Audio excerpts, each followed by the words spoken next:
somos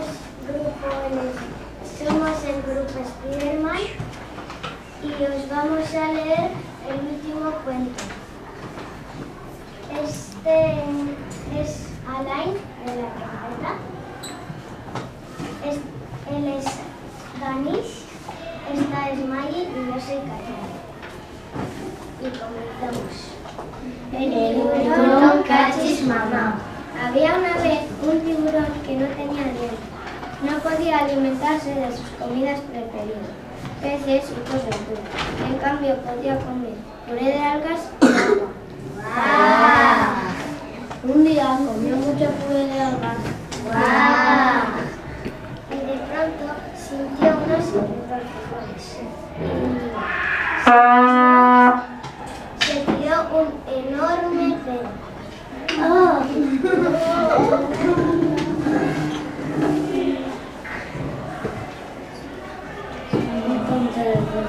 Uy, Cachis Mamá, ¿qué ha pasado? Nada más abrir la boca, se tiró otro pedo.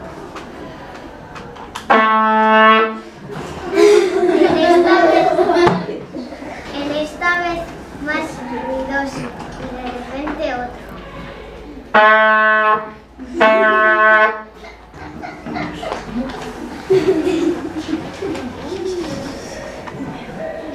Pero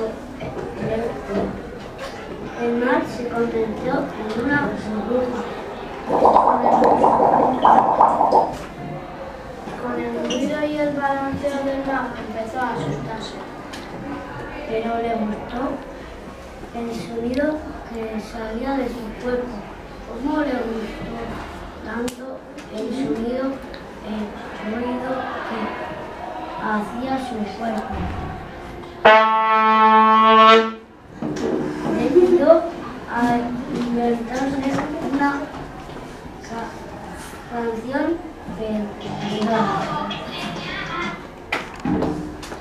Gracias a su canción de pedos se hizo famoso en todo el mar y cantó o pedorreó en una orquesta con sus amigos pedos grandes y pedos pequeños.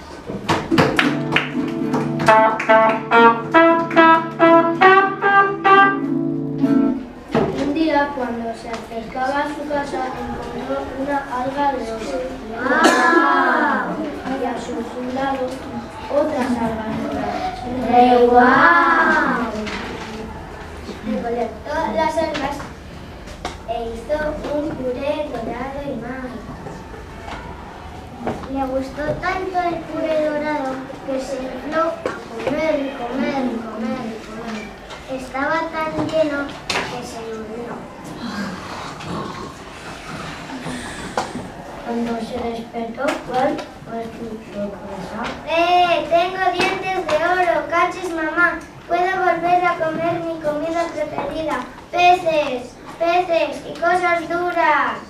Cachis Mamá se dio cuenta que le gustaban los peces, pero le encantaba el puré dorado.